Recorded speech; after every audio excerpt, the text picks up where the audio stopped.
말은 정보를 이렇게 전달합니다.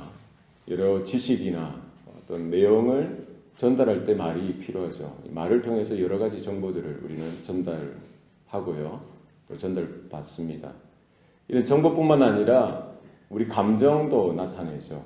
감정, 마음에 기쁜 것들, 서운한 것들, 답답한 내용들, 이런 마음의 감정, 우리 마음도 전달하고 나타내는데 필요합니다. 어떨 때는 말을 하지 않습니다. 어떤 경우에 말을 하지 않습니까? 말할 필요가 없을 때가 있어요. 말하기 싫을 때가 있습니다. 물론 이제 긍정적인 경우도 있겠지만 이런 부정적인 상황들 속에서 관계가 힘들고 어려워졌을 때 더 이상 어떤 기대가 끊어졌을 때 말을 하지 않습니다. 뭐가 좀 기대가 되고 어떤 변화의 조짐이 보여야 그래도 피곤해도 말을이라도 하죠. 그러나 정말 힘들고 어려워질 때 더 이상 소망이 없으면 어떡합니까? 말을 하지 않습니다. 부부 관계도 마찬가지고요. 부모 자식 관계도 마찬가지고 친구 관계도 마찬가지고요. 사람들과의 관계도 그렇습니다. 말을 안 한다는 것은 이건 단순한 문제가 아니라 아주 심각한 문제죠. 말을 안 한다는 것은 마지막 단계에 이제 다가온다는 겁니다. 아주 힘든 상황입니다. 하나님의 백성들을 향해서도 마찬가지입니다. 하나님은 늘 언제나 우리에게 계시로 나타내 주실 때 말씀으로 나타내 주세요. 말씀해 주십니다. 하나님의 백성들이 잘못할 때 경고의 말씀도 주시죠. 꾸짖으십니다. 야단치십니다. 하나님의 뜻을 늘 언제나 나타내 보여주시고요. 하나님의 말씀을 이렇게 들려주시기를 기뻐하십니다. 이스라엘은 그 말씀을 통해서 늘 언제나 하나님의 뜻을 발견하고 어떻게 살아가야 하는지, 어떤 모습으로 서야 하는지를 깨닫고 알 수 있는 것이죠. 잘못했을 때는 그 말씀을 통해서 깨달을 수 있도록, 회개하고 돌이킬 수 있도록 하나님께서 이렇게 하나님의 말씀을 해주시는 것입니다. 그런데 하나님도 침묵하실 때가 있어요. 하나님도 말씀을 거두실 때가 있습니다. 하나님도 말씀하지 아니하실 때가 있어요. 그것은 이게 아주 심각한 때라는 거예요. 위기라는 겁니다. 이제 더 이상 말하지 않겠다는 거예요. 더 이상 말씀하지 않겠다는 겁니다. 이것은 어떻게 보면 일종의 경고, 일종의 징계와 같은 것입니다. 이것은 이제 마지막 단계에 이르렀다는 거예요. 오늘 본문에 보면은 1절 말씀에 여호와의 말씀이 희귀하여 이상이 흔히 보이지 않았더라. 하나님께서 이제 더 이상 하나님의 말씀을 안 하시는 거예요. 말씀이 희귀하다는 거예요. 다른 사람, 세상 사람들은 하나님의 말씀이 있든지 없든지 별 관계가 없습니다만, 그러나 이스라엘 속에는, 이스라엘 민족 가운데는 뭐가 있어야 되는 거예요? 다른 것 없어도 하나님의 말씀은 늘 언제나 들려와야 되는 거예요. 하나님의 말씀은 늘 언제나 선포되어져야 합니다. 하나님의 말씀은 분명히 나타나야 하는데, 이 말씀, 하나님의 말씀이 드러나지 않는다는 것, 들려지지 않는다는 것은 이스라엘에게 있어서 그 어떤 위기보다 더 큰 위기라는 겁니다. 하나님께서 최종적인 징계와 심판을 하시겠다는 거예요. 그죠? 이스라엘 민족적으로 위기가 되고요. 특별히 하나님의 사람들에게 있어서는 더 큰 위기가 되는 것입니다. 제사장쯤 되면은 늘 언제나 하나님 앞에 나아가고 하나님의 음성, 하나님의 말씀을 들을 수 있어야 됩니다.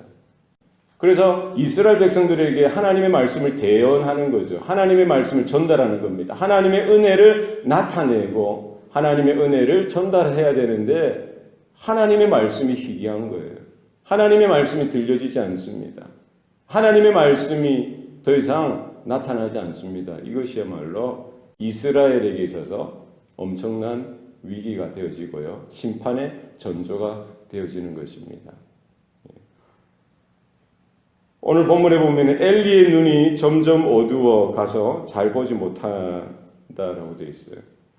나이가 들어서 이제 시력도 감퇴해지고 청력도 이렇게 점점 힘들어질 때가 있습니다. 그러나 이것은 단순히 엘리의 육체적인 시력만을 이야기하는 것이 아니라 영적인 시력도 희미해져 가고 있다는 거예요.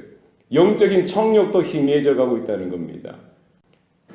자신의 육체적인 그런 노쇠함뿐만 아니라 영적으로 하나님 앞에 나아가고 하나님의 말씀을 듣고 하나님의 기이한 일들을 바라보는 이런 능력들, 영적인 능력들 또한 똑같이 감퇴해져 가고 있는 이런 엘리의 영적인 상황들을 암시하고 나타내고 있는 것이지요.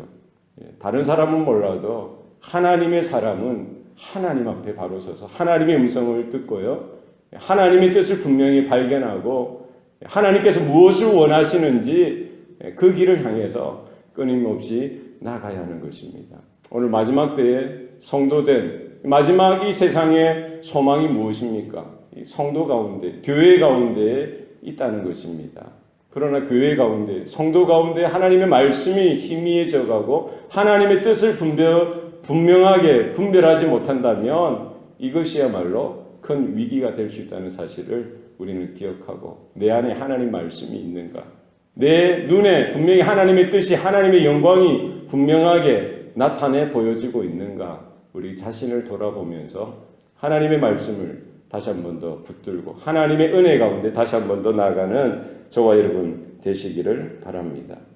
하나님께서는요 이제 엘리 집안을 이제 이렇게 포기하시는 거예요. 그들에게 심판을 경고하시고요 진노하시겠다라고 분명히 거듭해서 말씀해 주고 있습니다. 대신 하나님의 대안이 떠오르는 것이죠. 누가 떠오릅니까? 소년 사무엘이에요. 어린 소년, 어린 아이 사무엘을 하나님께서 불러주시는 내용이 오늘 본문에 나와 있습니다. 한밤중에 자는 중에 하나님이 사무엘을 부르시는 거예요. 사무엘아, 사무엘아. 사무엘은 또 그것이 이제 엘리 제사장이 자기를 부르는 줄 알고 엘리에게 쫓아가서 부르셨습니까? 라고 대답하죠. 엘리는 부르지 않았다라고 이야기합니다. 또 이제 가서 자라고 하는 것이죠. 또 자는 중에 또 음성이 들려오는 거예요. 사무엘아, 사무엘아. 2번, 3번. 거듭해서 그 부르는 소리에 엘리 제사장이 나를 불렀겠거니 하고 또 찾아갑니다. 셋째 되어서야 이제 깨닫는 것이죠. 엘리 제사장이 아마 그 하나님이 너를 부르시는 것 같다. 하나님이 다시 부르시면 이렇게 대답하라라고 이야기를 해줍니다. 사무엘은 그만큼 경험이 없는 거예요. 그만큼 하나님의 그런 은혜를 전에는 경험해 보지 못했던 것입니다. 그 어린 소년 사무엘을 어린 소년조차도 하나님께서 들어 사용하시겠다는 겁니다. 그러니까 뭐 엘리 제사장 아니면 안 된다 이것이 없다는 거예요. 어떤 사람 아니면 안 된다 이런 거 없습니다. 만약에 그 자리에 온전하게 감당하지 못하면 하나님께서는 또 다른 방편을 통해서 또 다른 그런 사람, 하나님의 사람을 세워서라도 하나님은 하나님의 일을 해나가시는 거예요. 사람이 하나님의 일을 하는 것이 아니라 하나님께서 그 시대 가운데 그 기간, 이런 환경 속에서 그 사람을 세우셨다는 겁니다. 그 기간이 있다는 거예요. 그러면 그 기간 동안 우리는 최선을 다해서 하나님 앞에 충성하는 것이 필요합니다. 내 마음 가운데 내가 하는 것이 아니라 하나님의 은혜구나. 불러주시고 세워주시고 사용해 주시는 것 하나님의 은혜이구나. 우리가 깨닫고 늘 두렵고 떨림으로 마지막까지 충성하고 마지막까지 하나님의 장중에 붙들려 쓰임받는 저와 여러분의 삶이 되시기를 바랍니다. 하나님께서 보시고요. 안 되면은 그것 내려놓고 하나님의 또 다른 방편을 사용하신다는 거예요. 소년 사무엘을 부르신 겁니다. 그는 뭐 많이 가진 것도 없고 많이 배운 것도 없고요. 많은 경험이나 경륜이 있는 것도 아닙니다. 정말 어린 소년이에요. 작은 아이입니다. 그럼에도 불구하고 하나님은 그 작은 존재라도 미미한 존재라도 하나님은 부르셔서요. 하나님이 붙드실 때에 하나님의 능력을 나타내고 하나님의 영광을 드러내는 인생이 되게 하시는 겁니다. 그 작은 아이를 통해서도요. 이스라엘을 다시 회복하고 이스라엘을 다시 구원하는 그 일에 하나님께서 들어 사용하시겠다는 겁니다. 우리가 볼 때에는 어떤 대단한 인물, 아주 큰 뭐 정치적인 힘이 있다든지 뭐 재력이 있다든지 뭐 경륜이 많이 쌓였다든지 세상에 어떤 이런 지식이 이렇게 많은 사람들을 요구할 때가 있지만 그렇지 않습니다. 하나님이 붙들어 주시면은요, 그 사람이 문제가 아니라는 거예요. 하나님이 붙들어 주시면 이런 작은 아이일지라도 하나님의 큰 영광과 하나님의 큰 역사를 나타내는 귀한 하나님의 도구가 되어진다는 것입니다. 우리 인생 가운데도 우리가 드러낼 것 없고 나타낼 것 없고 변변히 보여줄 것 없어도 하나님 앞에 믿음으로 온전하게 반응하고요. 정말 하나님 주의 종이 여기 있습니다. 제가 주님의 음성을 듣기를 원합니다. 제가 그 음성 가운데 귀를 기울이고 순종하기를 원합니다. 믿음으로 반응하고 하나님 나를 붙들어 주세요. 하나님 붙드시고 사용하여 주시옵소서. 내가 주님께 드려지기를 원합니다. 이와 같은 그 한 사람, 그 작은 아이일지라도 하나님 앞에 드려질 때에 하나님께서 기쁨으로 능력으로 사용해 주실 줄로 믿습니다. 하나님께서 다시 말씀하시는 겁니다. 엘리 집안의 심판에 대해서 말씀하시는 거예요. 무엇이라고 이야기합니까? 이제 더 이상 엘리 집 안에 더 이상 소망이 없다는 거예요. 내가 그들을 심판하겠다라고 말씀하십니다. 그 심판의 이유가 뭡니까? 왜 하나님께서 그들에게 진노하시고 그 집안 전체가 하루아침에 이렇게 소멸되어지도록 하시는 거예요? 왜 그렇습니까? 그것이 엘리 제사장의 두 아들 홈리와 비느하스 그 아들들의 죄 때문이죠.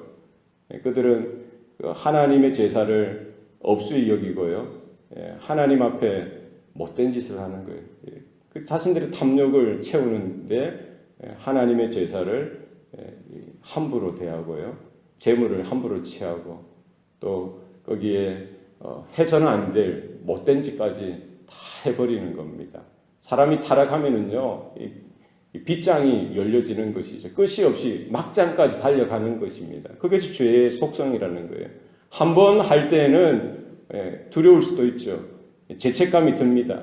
그러나 두 번, 세 번, 네 번, 다섯 번 계속 거듭해서 하다 보면은요, 죄에 묻어지는 거예요. 당연한 것처럼 생각하고요, 죄가 아닌 겁니다. 마치 물을 마시듯이, 술을 마시듯이 계속해서 죄를 마시는 겁니다. 이렇게 끝까지 가는 거예요. 어디까지 가는지 자기도 모르면서도 끝까지 가는 겁니다. 문제는 뭡니까? 그 아들은 아들이더라도 아버지는 뭐 했냐는 거예요. 그 아버지는 뭐 했냐는 겁니다. 하나님께서 그 엘리 집에 심판하시겠다고 하시면서 그 두 아들의 죄를 다시 거론하지 않고요, 뭐에 대해서 이야기합니까? 그 아버지에 대해서 이야기하는 거예요. 13절에 보십시오. 13절. 그가 자기의 아들들이 저주를 자청하되 금하지 아니하였습니다. 그 두 아들의 죄도 큰 것이지만 하나님 보실 때 더 큰 죄는 뭐라는 거예요? 그 아버지가 그 두 아들이 저주를 자청하는 그 일로, 죄를 먹고 마시는 그 일을 갈 때에 왜 금하지 아니했냐는 거예요. 그 아버지의 소임 아니겠어요? 아버지가 그 자식이 정말 하나님 앞에 패역하는 길로 가고요, 죄악의 길로, 저주받을 그 인생의 길로 달려갈 때에 다른 이웃들은 어떻게 할 수 없죠. 그러나 누구만은 막아야 됩니까? 누구만은 말렸어야 됩니까? 아버지 엘리 제사장만큼은 그 두 아들에 대해서 자기 몸을 던져서라도 금하도록 했어야 되는 거예요. 그것은 아버지가 할 수 있는 겁니다. 아버지가 했어야만 하는 것인데 하나님은 뭐라고 하시는 거예요? 너 아버지로서, 너 가장으로서 그 일을 하지 못했던 것에 대해서 하나님이 거듭 이야기하시는 겁니다. 여러분, 가장으로서, 아버지로서 우리에게 맡겨주신 일들이 있습니다. 우리가 다 책임질 수는 없지만 분명히 하나님 앞에서 바로 서 있는 그 일에 대해서 우리 자녀들을 바라보며, 우리의 집들을 바라보며, 내 자신을 바라보며 우리가 하나님 앞에 맡겨주신 그 책임인 줄 알고 두렵고 떨림으로 아버지의 소임을 다 할 수 있기를 바랍니다. 그 자녀들이 문제죠. 그러나 아버지로서 그들을 막았어야 된다는 겁니다. 결국 하나님은 그 엘리 집의 죄악에 대해서 평가를 하시죠.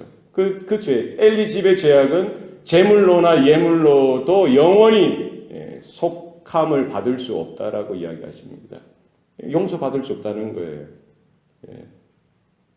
왜 그렇습니까? 제사장 집안이지 않습니까? 사명을 받은 집안이죠. 하나님의 은혜를 아는 사람들입니다. 하나님의 특별하신 그 구원의 은혜를 아는 사람들임에도 불구하고 자신들이 자발적으로 하나님에 대항하고요, 대적하고 죄를 짓는 것, 어떻게 누가 용서해 줄 수가 있겠습니까? 예수님께서도 말씀하십니다. 성령을 회방하는 죄, 성령의 은혜를 받았고요, 구원을 받았던 사람이, 하나님의 은혜를 아는 사람이 타락해서요, 하나님의 뜻이 분명한데, 하나님의 은혜가 분명한데 그것을 무시하고 하나님을 무시하고 성령을 해방하는 죄는 결코 누가 그걸 용서해 줄 수가 있겠어요? 사함을 받을 수가 없다라고 분명히 말씀해 주고 있는 것입니다. 우리 하나님의 부름받은 성도들은요, 두렵고 떨림으로 끝까지 나에게 허락하신 그 구원을 끝까지 이루어가는 그와 같은 영적인 긴장감이 우리 가운데 있어야 합니다. 우리가 섰다라고 생각할 때 넘어질까 조심하라고 했어요. 끝까지 우리가 주님 앞에 나아갈 때까지 두렵고 떨림으로 우리가 하나님 앞에 바로 서 있는지, 하나님 앞에 온전한지, 하나님 앞에 정직한지, 하나님의 뜻 가운데 날마다 순종하고 있는지 우리 자신을 돌이켜 바라보고, 그렇지 못할 때마다 회개하고 돌이키고 하나님 앞에 나아가는 저와 여러분의 삶이 되시기를 바랍니다. 하나님께서는 이와 같이 절망적인 상황 속에서도 또 다른 소망을 허락해 주십니다. 그 한 사람, 어린 소년 사무엘을 통해서, 그 인생을 통해서 하나님께서는 붙들어 주시고 그의 말이 결코 땅에 떨어지지 않도록 단에서 부엘셀바까지 모든 사람들이 하나님께서 사무엘과 함께 하신다는 사실을 목도하고 알 수 있도록 해주시는 거예요. 한 사람이 중요합니다. 우리는 안 된다, 못한다 그것이 아니라 성도 한 사람, 목회자 한 사람이 하나님 앞에 바로 섰을 때에 하나님께서는 그 인생을 통해서 그 집안이 바로 되어지게 하고 그 교회가 바로 되어지게 하고 그 민족이, 그 나라가 하나님 앞에 바로 설 수 있도록 그 기회를, 그 은혜를 허락해 주신다는 사실을 우리가 기억하고, 하나님, 내가 그 한 사람이 되길 원합니다. 하나님, 부족하지만 내가 하나님의 은혜 가운데 붙들려지길 원합니다. 내 삶을 받아주시옵소서. 내 인생을 붙들어 사용해 주시옵소서. 이와 같은 동일한 고백이 저와 여러분 가운데도 똑같이 있기를 소원합니다. 기도하시겠습니다. 살아계신 아버지 하나님, 오늘도 하나님의 은혜 가운데 나아가기를 원합니다. 하나님, 부족합니다. 연약합니다. 많이 아는 것도 없고 많이 가진 것도 없고 또 우리가 할 수 있는 능력이 전혀 없음을 고백합니다. 그러나 하나님, 나의 마음을 받아주시옵소서. 우리의 몸을 받아주시옵소서. 사무엘처럼 주의 음성을 듣기를 원합니다. 주님께 드려지기를 원합니다. 하나님, 붙들어 주실 때에 하나님, 부족한 인생이지만 하나님의 장중에 붙들려서 아낌없이 쓰임받는 우리의 인생 되게 하시옵소서. 우리 교회가 되게 하여 주시옵소서. 모든 것 감사드리고 예수님 이름으로 기도합니다. 아멘.